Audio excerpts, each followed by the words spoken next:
Maray na aga po. Ako po si Romulo Sandramon from Naga City, running for Senator. 51 years old. Nagklase po sa Ateneo de Naga, kang college. And independent po ako. Igwa po, meron kaming 5 anak ng asawa ko. And kasalukuyan, isa akong salesman sa mga tires ng sasakyan. And salamat sa opportunity na mapunta dito sa Maynila para ipahayag ang aking intensyon na makatulong sa ating bansa bilang isang senador. At kung anumang mayroon ako, kung anumang kakayahan na mayroon ako ay handa akong may ambag ito sa ating bayan. Yun lamang po, handa na po ako sa anumang tanong. Meron pong tanong? Anyone? Dwight from Rappler po. So sir, tama ba? Lumuwas lang kayo para lang mag-file ng kandidatura nyo? Or nakatira naman po talaga kayo dito sa... Lumuwas po ako. Okay po. And kapag nanalo po kayo, ano po yung mga panukalang batas na gusto nyong isulong sa Senado?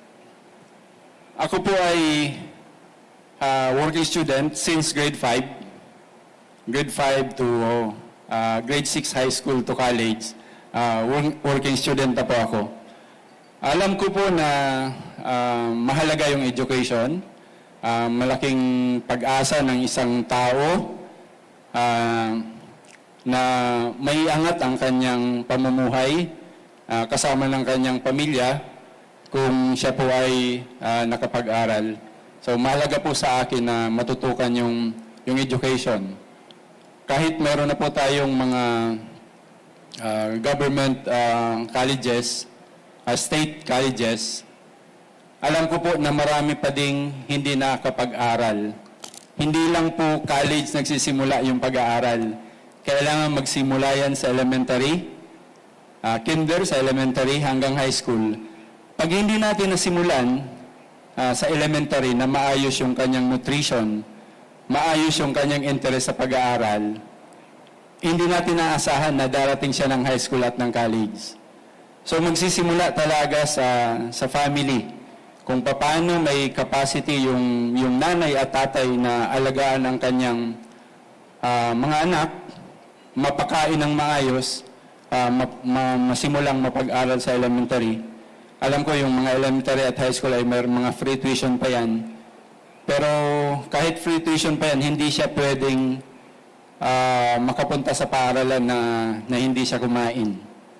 So, mahalaga talaga po na maayos yung kalagayan ng economic ng family para sa education ng mga bata. Ako lang, talagang pinersa ko lang na makapag-aral dahil gusto ko kahit walang, kumbaga walang capacity yung magulang ko para mapag-aral ako. A remote area kami ng Lagunoy, coastal area. Nagsabi lang ako sa kaibigan ko na sasama ako sa Naga pag nag-aral ka na sa Naga. Pumayag naman yung family niya, kaya ako nakaluwas ng Naga. Hanggang nakapag-college ako, sariling sikap na po talaga. College, nagtatrabaho na ako. Sir, yung sinabi nyo yung trabaho nyo, tama po ba car tire salesman? Sa ngayon po. Sa ngayon po. Usually yung profile nyo, hindi po yun yung kadalasang nakikita natin sa balota. Nakikita natin sa balota mga galing sa mga established na political families, mga may pangalan sa politika.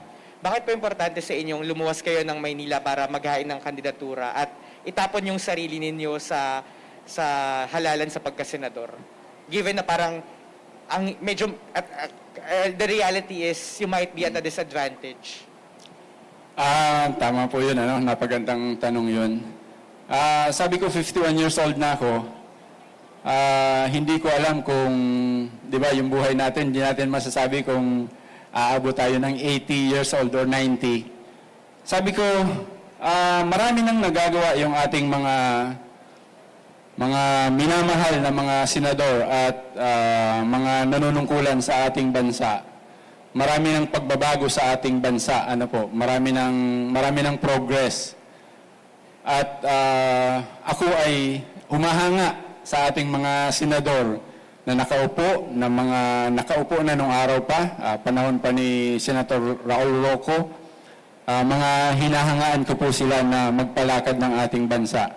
Pero sabi ko parang nakakainip na, di ba po?